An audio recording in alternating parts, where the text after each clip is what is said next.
On today's show, the LA Clippers stay undefeated on the road as Norman Powell continues to be one of the best players in the league. Going to be talking about how the Clippers got their third win in a row and their third of three on the road on today's Locked On Clippers.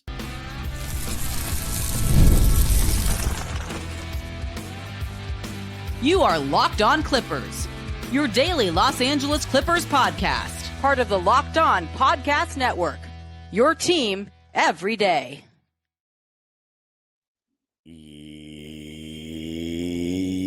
Yes, sir. You are locking in with the Clips. Thank you for making Locked On Clippers the first listen of your day, your team every day. I'm your host, Darian Vaziri, born and raised in LA and in my 20th season as a Clipper fan. You can also follow me on Twitter and Instagram at Dime Dropper Pod and subscribe to my own YouTube channel, Dime Dropper, where I went live directly after the game and released a vlog about Paul George's return game. And Locked On Clippers is free and available wherever you get your podcasts, including YouTube. Let me know what you think in the comment section. Make sure you subscribe and hit the notification bell so you know every single time we post a video. And if you can't watch a video, listening on audio. And the Locked On Clippers daily newsletter. Just go to lockedondaily.com to sign up. I write a newsletter, and it helps your boy out, helps the network out, so go ahead and do that. In this episode, we're going to be talking about the win against the Kings, 107-98 for your Clippers, starting with the man who has been taking over, I don't know, the team, the city, I don't even know what to say. Addition by subtraction, Norman Powell, the impact on both ends of the floor of Ivica Zubac, and then James Harden's floor general stuff. But let's begin with the man of the hour, Norman Powell. He was averaging 25 points per game heading into this one, and he just continues to scorch. He's doing unfathomable things. He's shooting at a level that is unprecedented, even for the uber efficient player that he is. In this game, 31 points on 10 for 23 shooting, 5 for 9 from 3, and 6 for 7 from the line. It was his 8th straight 20-plus point game.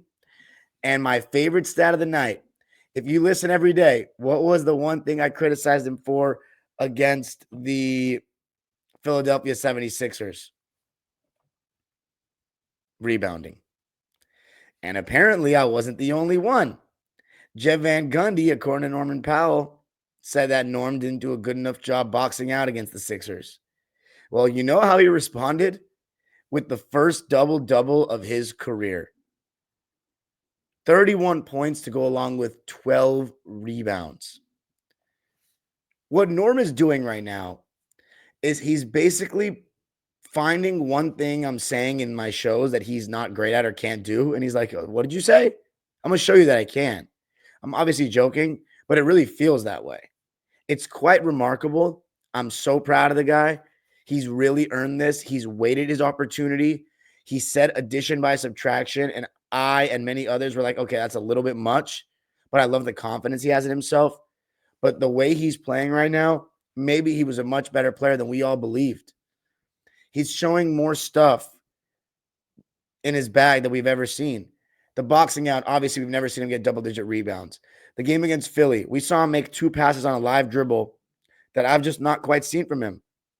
And 2 really nice moments of great ball handling. Not to say that I haven't seen him handle the ball well, but that kind of shocked me. The crossover where he went left to right and rejected the screen and then threw it up for a Derrick Jones Jr. lob, that was impressive. The in between the legs from behind, split the pick and roll D, then kicked to Terrence Mann for 3. So that was stuff I haven't expected or haven't seen from him. And then defensively, he's been really good. He's totally backed up what he said. There were some really nice closeouts he had in this game, moments where he didn't close out too hard so that he just flew by the guy. He was bodying up. He was moving his feet. His attention to detail off the ball has been very good. I mean, there's really not many complaints about his game play overall. But defensively, I'm very complimentary of him because I really think he stepped up to the plate. He's taking matchups personally. He's just, and again, as I always say, defense is so much of defense is effort. He's been locked in on that end of the floor. But, you know, in the first quarter, it was actually the James Harden show. It wasn't quite Norman Powell getting going right off the bat. And then in the second quarter, when we still saw Norm and James being staggered, which kind of cost us that. Was it the OKC game, I believe? I think it was the OKC game. Ever since then, we've been a little bit better about not taking out Norm and James Harden at the same time. And in this first half, we didn't do that. And Norm, I mean, he just hit some crazy shots. Like right now, you have to respect him coming off of screens. If you're a big and you're in drop coverage like Sabonis and Alex Len were with Norman Powell, whoever's guarding Norman Powell better be getting right over that screen and fighting through it, because if he's walking into jump shots, kind of like that dagger he hit late in the game, if he's just walking into open threes, you're going to be screwed right now, because the way he's shooting, it's like, I don't know if it's exactly sustainable. I don't suspect him to shoot 48.5% from three for the entire season, but it's going to be over 40% for sure. So you've got to step up on that. Dare I suggest you might even have to start blitzing Norm at this point, because he's really, really lights out. He's really lights out. So what you're starting to see is Norm with the ball in his hands in pick and roll situations. And it's not like he's making some crazy reads or anything. What I love is that Zubac knows to set the screens to get Norm going to his right hand, because as I always say, he's just so good going right. And he's walking into mid-ranges. He's taking floaters, even going to his left. I've criticized his left hand. He even had this insane lefty finish high off the glass that he threw up in the game on Friday. And I was just like, who is this guy? I'm in total awe. He's hitting contested jumpers and not just off the catch. That little size up he does from the wing, I mean, that's looking money. I don't even know what to say at this point. It's quite ridiculous. And since the stats have updated from the Friday night game, he is now averaging 26 points a game, 25.7 to be exact, on 52, 49, 86 splits. I mean, I want him to just shoot a little bit better from the free throw line, because he could be flirting with 50, 40, 90, but those are ridiculous. And he's shooting 8.6 threes a game. And when the game got tight, this was a game where the Clippers were up the majority of the game. They did it with their defense, but the Sacramento Kings were down 16 by a score of 96-80. They made a push late, cut it down to 98-94, because we wanted to commit 9 turnovers in the fourth quarter, which Ty Lue was livid about. And then Norman Powell comes off the screen and walks into a three, knocks it down, and then Derrick Jones Jr. makes a three right after to put us up 101-94, and then we cruise to a 107-98 win. But Norman Powell's incredible shot making, it's become laughable at this point. I've literally was laughing watching the game. I mean, he's just going nuclear. It doesn't feel like he's going to miss. Whether he's open or contested, he just has such a quick trigger. And I want to let everybody know that's what confidence does. Norm has an absurd amount of confidence. He's prepared for this moment. Everybody talks about his work ethic all the time, but he knows what he can do. He knows he's better than all of us think he is. And you're seeing that right now. And for all those people that said Norman Powell is better than Paul George, and I dismissed you very quick. Again, I'm not going to, off a 9-game sample size, say that I was wrong, but you may have been onto something just because of his aggression. I just didn't know if you gave him this big of a role, he could produce like this, but I'm being proven wrong. Norman Powell, you are the man. Start placing those ballots, ladies and gentlemen, when voting begins. Start getting those ballots ready, because he should be going to the Bay Area if he continues to play like this. We would not be here without him, because I thought Harden was going to have to do everything offensively. We're 5-4 now and undefeated on the road and 3 straight wins, largely because Norman Powell is making us feel like we have 2 All-Stars. And the next guy I'm going to talk about is arguably making it feel like we have 3. Going to be talking about Zubac coming up.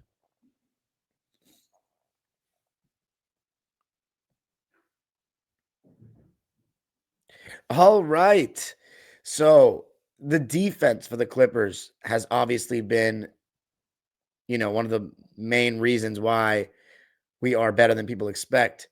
And right now, through the first 9 games, this team is exactly what Clipper fans thought they were going to be. But if you had told us that through 9 games, James Harden is going to shoot 37% from the field and 30% from 3, and we'd be 5-4, I would never believe you. But because of Norman Powell and the way Ivica Zubac is playing, then yeah, we're playing so much better than anyone would believe. Clipper fans have been right about this team, though, and the defense and the potential that we had with Harden as a floor raiser. But the national media is going to start acting shocked. And a lot of it's because of Norman Powell, but also Ivica Zubac. And what Zoo does on both ends of the floor can't be understated anymore. He constantly changes shots, constantly. And there were so many times in the game on Friday where guys are coming off screens and he's putting up a great contest. And a lot of times we get critical of Zoo that he's backing off too much in drop coverage. He's literally sitting by the rim, but he did such a great job of coming up to contest and changing shots. And it felt like every jumper that the Kings took was heavily contested for the most part. They shot a putrid 3 for 26 from 3. Outside of De'Aaron Fox, they shot 1 for 21 from 3. Crazy. But I think part of it's because we do such a good job contesting. Like, we have so many guys that do a great job of putting their hands up, and they have long arms and just get into the face of shooters. Derrick Jones Jr. being one of them, Chris Dunn being another, and then, of course, Nicholas Batum, who had 0 points and was still plus 13 in 11 minutes with 4 rebounds and no shot attempts, which is just classic Nico for you. He's always going to make a positive impact. But if it's a Zubac, some of the jump hooks he's making, like there was one play, he had a jump hook with his right hand from the left side from like 12 feet away. And then there was another one where he had this beautiful turnaround over the right shoulder, kind of drop step, left-handed jump hook later after contesting and changing a shot on the other end. I mean, this guy, he's been playing at such a high level. And I also want to say his screen setting has been so good. And it's allowing Norman Powell and James Harden to come off of these screens with an advantage. You know what I'm saying? He makes real contact on his screens. That curl going to Norm's right. It's just beautiful. And it all starts with Zubac's screen setting. But, I mean, this guy, he finished with another double-double, 13 points, 15 rebounds on 6 of 9 shooting, 1 for 2 from the foul line. And you'll be happy to know that the Clippers shot a lot better from the foul line in this one, 21 for 23.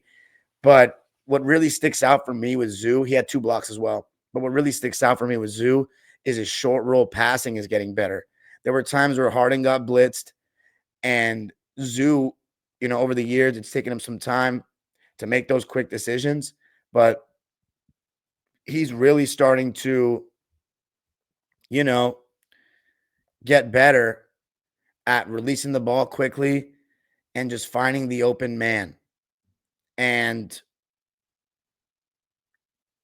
it's going to change our offense because when Harden and Norm, it's going to start happening to him, get blitzed, if it's a Zubac, is going to be in those short roll 4-on-3 situations, and he's got to make the right reads. And in this game and so far this season, he's really showing that he's gotten better at making those reads. Those 5 assists, that's where they come from. You know what I'm saying? There was one play early in the game where Harden got blitzed. Zoo gets the ball, kicks it out to Derrick Jones Jr., who knocks down a 3. And how about Derrick Jones Jr. and the way he played on both ends of the floor? There are moments where he'll be guarding someone off the ball, and he'll just take one stride and dig and steal the ball. And it's a really incredible, to watch because of his length and size that he's able to do these kind of things. And also his on-ball defense that we've seen game to game. It's really helped our team as we all expected it to. And then offensively, 14 points on 5 for 8 shooting and 4 of 5 from 3-point range. He also had 4 rebounds and 2 steals. And only turned the ball over 2 times, but his field goal percentage is really good. 5 for 8 from the field, 4 of 5 from 3. If Derrick Jones Jr. continues to shoot this well from 3, we're talking about one of the best role players in basketball at that point. But I do expect a natural regression from 3-point range eventually. Right now, he's shooting literally lights out, 50% from the field and 44% from 3. Now, obviously, I think that number is going to go down, but 11 points on the way he's shooting, I mean, I'm very happy for Derrick Jones. As far as Chris Dunn, a guy that's been really, really good so far this season, I thought he has one of his weaker games. He had some unnecessary cheap fouls that led to and ones, but he's always going to go out there and make a positive impact because of his defense and his athleticism. And in this game, Chris Dunn had a donut, 3 rebounds on 0 for 1 shooting in 18 minutes. But here's a fun fact, Clipper Nation, that the Sacramento Kings have not scored less than 110 in any game so far this season until this one where they didn't even score 100.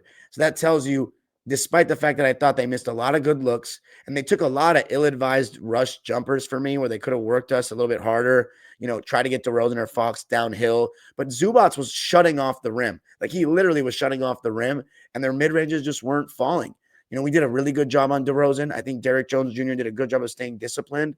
DeRozan in this game was 5 for 12, and he had scored 20 points or more in literally every game so far this season in his first season with the Sacramento Kings. So the Clippers basically locked him down. Our defense has been elite, and it really begins with Zoo, who for me was the defensive player of this game. But coming up, going to talk a little bit more about Amir Coffey, Terrence Mann, and of course, the man running the show, James Harden.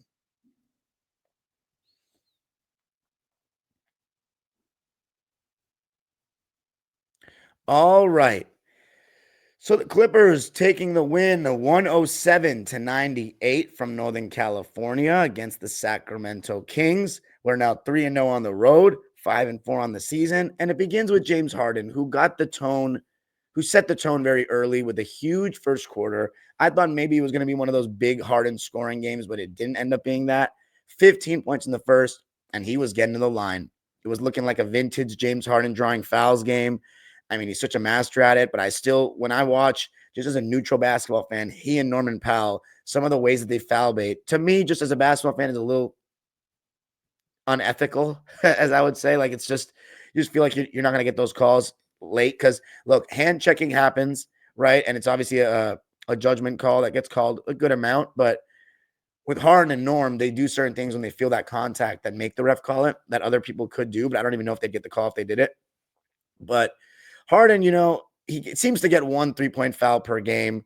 He does an incredible job selling it, but I thought he did a good job being aggressive. There was one nice split of a pick and roll he had early on in the game, and he set the tone with that 15-point first quarter, 7 of them at the line. But he also is just continuously, and despite his poor shooting, and in this game, not really much different from the field, 5 for 16, but he was 3 for 6 from 3, which is great to see because he's been struggling from 3. And 9 for 9 from the foul line. We still would not be able to do what we're doing without him. We still wouldn't be able to create shots without him. And he's carrying the load right now in terms of the playmaking. And one of the sets I really like are when we have Harden curling from the right-hand side into that dribble handoff with Zoo, because it gets him, turning towards the middle.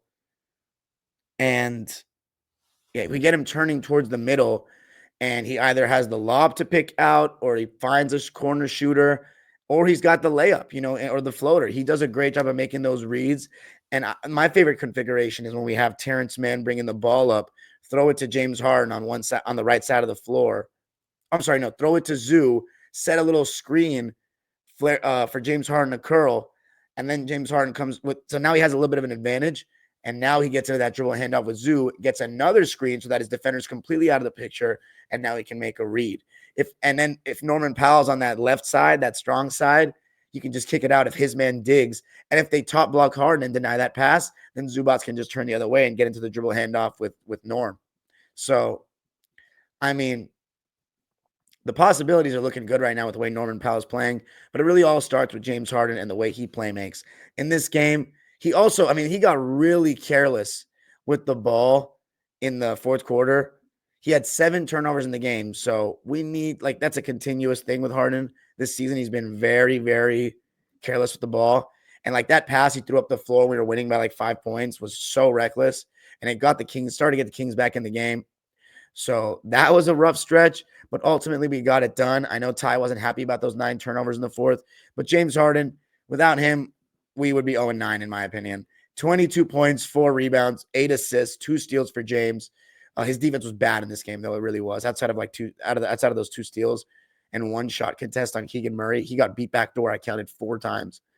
Terrence Mann also, I'm going to get into him in a sec. Terrence Mann, he got beat backdoor once or twice, and I have more criticism of him offensively. Look, bro, I'm your biggest fan, but if we get to game 15 and nothing's changed, see, the thing is, I want to say he should get benched, but he shouldn't because we need some more firepower off the bench. It might hurt us if we put him on the bench because we need some more off the bench. Our starting lineup is fine, with him not scoring a ton and just being there and guarding and doing little things like rebounding well. He had 5 rebounds in this game, 2 points, 3 assists. He had some nice passes, but he's reeking of a player who does not have confidence in any way right now. He's second guessing every shot. When he has the ball, he looks uncomfortable. I mean, I can see an unconfident player from a mile away. And right now that's Terrence. And it reminds me of last season in the beginning. And he did snap out of that funk. But like when it's a recurring instance and we're seeing it 2 years in a row, you're starting to lose the faith of certain people. And I'm not saying I'll ever give up on Terrence. I never will. But he's got to be more confident. And I know once he gets a couple shots to fall, everything changes for him. And then he becomes this great jack of all trades player. But right now, he's looking very shaky, very questionable. He's passing up shots around the basket when he gets offensive rebounds. It's just not ideal. And I'm just hoping for the best for him because, we just paid him. And I'm looking wrong right now. I'm looking very wrong about us paying him. Now, as far as Amir Coffey, I thought he did a very good job in this game. Came in instantly. Well, I wouldn't say instantly, but as the game grew on, second half, he made some huge shots, including the 3 to put us up.